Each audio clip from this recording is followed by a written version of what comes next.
Well, for a closer look at the impact that coronavirus is having on the economy and on your pocketbooks, we're joined in Toronto by Francis Donald, Chief Economist for Manulife Global, and Preet Banerjee, Personal Finance Expert. Thank you to you both for joining us. Francis, let's start with you. We saw some terrible job numbers this week. Many are trying to figure out whether those that have been let go or laid off, that's it, or is there more to come? What do you think? This was a complicated jobs number to look through because we know that over 8 million people have applied for either EI or the CERB, and there's probably some double counting in there. We also know that those wage subsidies are retroactive. So some people that claim to be unemployed in March may actually be hired back fairly quickly. What we do feel confident about, though, unfortunately, is that as much as March was a difficult month, April is probably going to be a similar or worse month.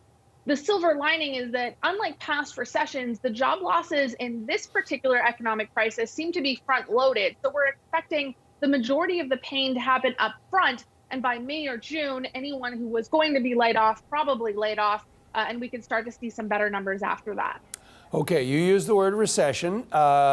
These days, of course, what I do for relaxing light reading is read about things like depressions. Nowhere near that. Any guesses on whether this might be a recession or a depression, Francis? I think when we talk about depression, our concept generally amongst Canadians is that it would be really sustained over a long period of time and we would struggle to reaccelerate. But there are factors that have to do with this recession that are unlike any recessions we've seen in the past. And one of the most important is that we have significant amounts of government and also central bank support that was targeted from the very beginning and there to assist us bridge the gap. And let's remember, a lot of these businesses, we simply have to say, well, simply is maybe the wrong term, but we need to reduce social isolation.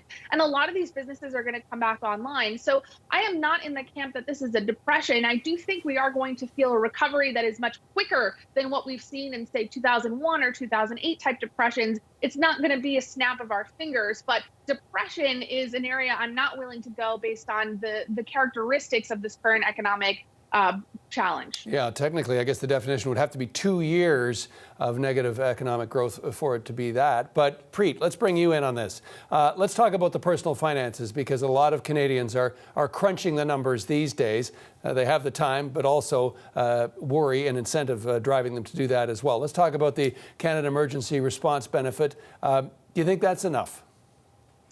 Well, I think it depends on your situation. Certainly for the people who are eligible for EI, there are some people who are better off because their EI benefits would have been less than the $500 per week. There's a few people who would have actually received a little bit more with the EI benefit versus the CERB. But the silver lining there is that they are entitled to potentially 4 more months of income support. Now, what we've seen is for a lot of the people who are hit the most are people on the front lines. The people who have more white-collar jobs who are able to work at home, they have been so far less susceptible. But, down the road, these are people who are earning, 100, 150,000 per household, and the CERB as a replacement ratio is a lot less. So again, it depends on which camp you fall into. Still, though, these times are about as uncertain as they can get for all of us. Preet, what would your recommendation be for people who want to emerge from this with some financial intact nature to their savings? Any advice to people's approach they should take? Yeah, so for time immemorial, we've been talking about how you need to have a budget, and a lot of people just simply don't do that. But now you absolutely have to.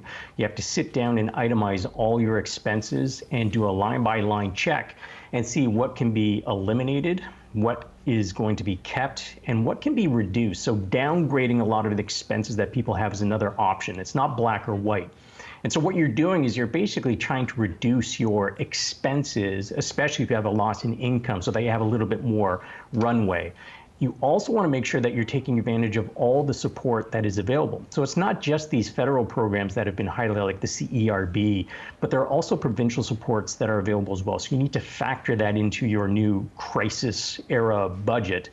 And then you have to take a look at what happens if you have a negative cash flow situation. Where do you access funds when you have run out of income to spend? And so, if you have emergency funds, that helps. But unfortunately, not a lot of people have had those set up.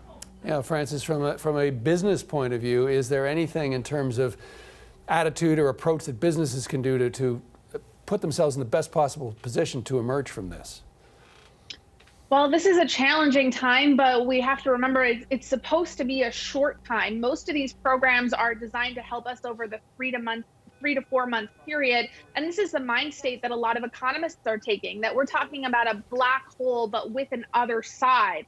So when we look at a lot of these programs that are designed to support the economy, what's critical, whether you're a household, a business, or if you're thinking from a government standpoint, is making sure that these programs bridge the gap. If we go longer than 3 to 4 months, I think the economy is going to struggle a lot more. If we are looking at social isolation and non-essential part of the economy shut down for that 3-month period, I really do think we come out by the end of the year okay. Maybe not recouping all the jobs that were lost or all the businesses that had to shut, but a good proportion of them. Preet, final word to you. What are you going to be looking for from the consumer point of view in the coming weeks and months? Well, it really depends on how people are able to manage their household finances, how much leeway people have with being able to manage this sort of emergency situation.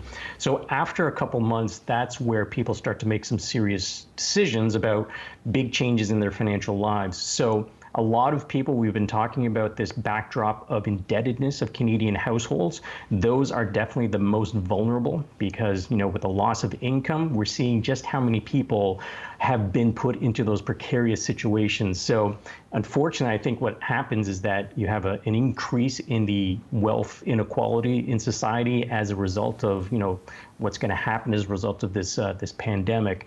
So I'm keeping an eye on households and how they're able to manage during this emergency situation. Okay, guys, out of time, I'm afraid. Fascinating discussion. I want to thank you both, Francis Donald, Chief Economist at Manulife Global, and Preet Banerjee, Personal Finance Expert.